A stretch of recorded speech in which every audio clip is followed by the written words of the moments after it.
So first thing I want you to do is go to Google Images. So if you don't remember, you can do it. You're gonna do a Google image search, and it's actually images.google.com, but it's good to always know. So it has a little image here. You can actually put in an image and see if you've downloaded something and you want to see if you need to buy it or if you didn't write down the copyright stuff. But what we're going to do is find some that are copyright free or have some basic settings that'll be easy for us to do. So down here in the bottom, we go to settings and we're going to do an advanced search. And then we're going to just do, for kicks, we're going to do a cow, and that's maybe cow with hat. Let's see what we can find. We may not be able to find very many on this. The more words you have, the better, but even if you were just looking for cow, but we'll see. We don't want any size. We actually want, if you're doing something that's for a blog post, the featured image on a blog post, I would say you probably want something more in the 1024 by 768. If you're doing something for print, you probably need something, depending on how big you're wanting it to be. If it's just going to be like 2 inches by 2 inches, then you could probably go with maybe 2 or 4 megapixels. But, you know, let's just go for larger than 10. And it goes much more. So you can do, if you want black and white, things like that. The file type you can do as well. But I would like a photo, so I'm just going to click photo. And then it doesn't matter about region. And the last one is usage rights. So we want to make sure that it is free to use, share, or modify, even commercially. So we're going to hit advanced search. And so some images come up. Now cow with a hat maybe isn't coming up, but we see some good cows, and they're fairly large. Again, you want pretty big pixels. If you're looking for a vertical image, then something like this would be better. If you're looking for a horizontal image, something like this would be better. This here I think would be a little iffy, but I'm going to go ahead and click on it just because I think this might be a good place for you to see.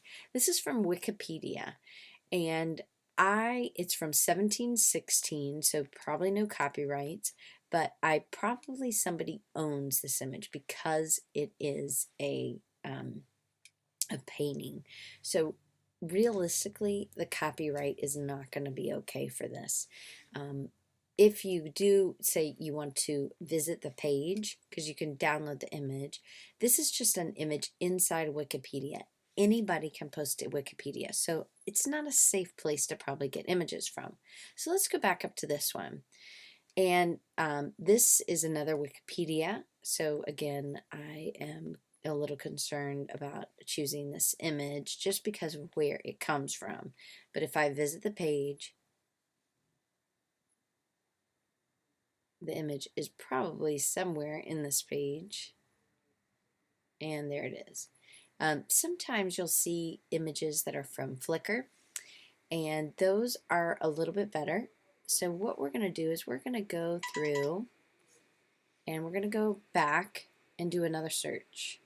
And instead of cow with a hat, we're going to do dog with hat. And hopefully we'll get a little bit more. And image search. Everything else I'm keeping the same. All right, lots of dogs with hats. So this I know because I've seen it before is a stock photo. So if you look, it's at pexels.com, free stock photos. So this would be okay, and this is very high res, right? You see the thing, so that's great. All right, so let's go back. And I also really like this one. This looks like another Wikipedia. Yes, so again, probably not going to use that. What I want to show you when you do get to Flickr, okay, here's one. This is a fairly large. The original is, I want to go to visit page because Flickr has some there's definitely Creative Commons just even on Flickr. But so it's because if you go down, here's the image. You can download it right here, and you can download in different sizes. I would always do it as the largest. But it says some rights reserved. So if you click on this, it means that you can, it requires that you give appropriate credit. So it needs attribution, and if you remix, transform, or build upon the material, you must distribute your contributions under the same license as the original. Therefore, that means because this is where it started, you can't say, oh, well, this is mine, I'm now going to sell it. So all that means is appropriate credit. Now, granted, the more you do this, the better. So Jenny took this photo. You could actually just take this and then in your blog post have this link back. So photo by Jenny, and sometimes it will give their name, sometimes it won't. Like this is Jenny E. Robot, right? Well, you don't know her full name, so you might say photo by Jenny and then have it link back.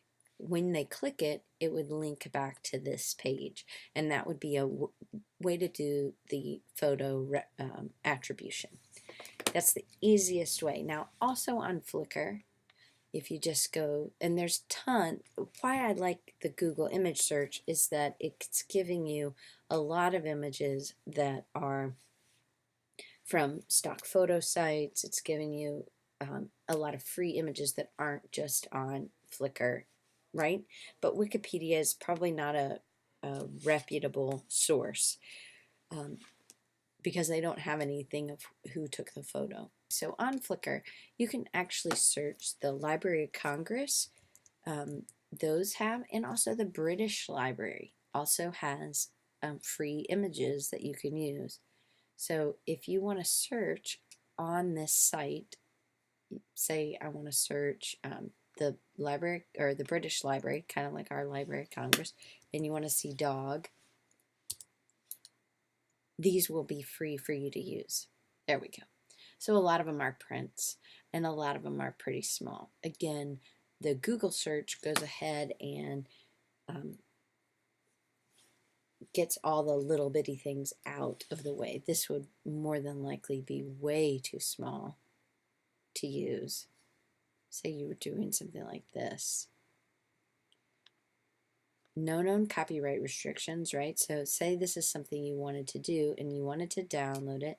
The original is 1242 by 1878, which would be fine for a featured image. But again, the featured image probably needs to be horizontal, not vertical like this. But at least you kind of get an idea. It's still a pretty small size. So that gives you a couple ways to search.